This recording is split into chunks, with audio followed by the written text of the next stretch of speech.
Salut tout le monde et bienvenue dans cette vidéo, et aujourd'hui on se retrouve pour la présentation de deux cartes graphiques, la 750 Ti version 2 Go et la 750 Ti de la version 4 Go. Voilà, donc je fais cette vidéo pour vous montrer la différence de performance entre ces deux cartes graphiques, pour voir si ça vaut le coup de mettre plus cher pour l'autre, et à la fin il y aura une conclusion. Maintenant nous allons voir la différence physique des cartes graphiques. Alors, c'est la version 4 Go et elle la 2 Go. Pour commencer, au niveau de la taille, voilà. Donc elles sont à peu près la même taille. Bon, c'est un peu dur de vous les montrer, sauf que la version 4 Go est juste un peu plus petite, je dirais peut-être 1 cm ou un demi centimètre, pas beaucoup. Aussi une différence, on peut voir que à l'arrière de la version 2 Go, il y a le radiateur qui dépasse, mais pas sur la version 4 Go.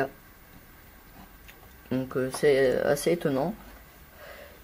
Je sais pas pourquoi, mais après c'est pas très grave parce que elle ne chauffe pas beaucoup. Au niveau des connectiques, je crois que c'est à peu près pareil. Donc nous avons, désolé pour le reflet, 2 HDMI et 2 DVI sur la version 4 Go. Et la même chose pour la 2 Go, voilà, 2 HDMI. Maintenant c'est parti sur l'ordinateur pour voir les performances. Maintenant vous allez voir la différence de puissance entre la version 2 Go et la 4 Go.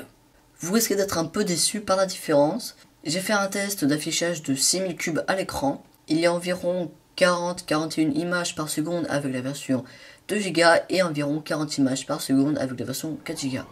Sur GTA V, les performances sont un peu mieux.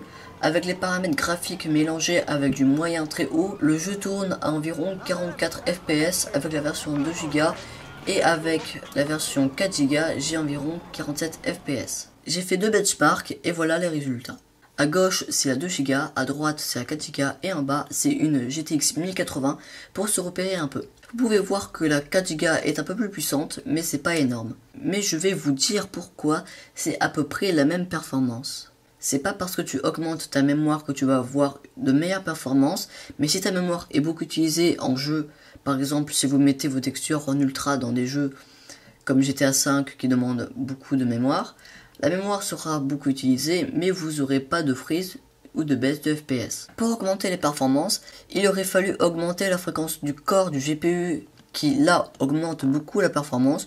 Vous pouvez faire le test en overclockant la fréquence corps de plusieurs MHz. Aussi le fait d'augmenter les cœurs CUDA augmente aussi les performances. Voilà, conclusion, rajouter environ 30 € pour 2 Go de mémoire en plus ne vaut pas le coup.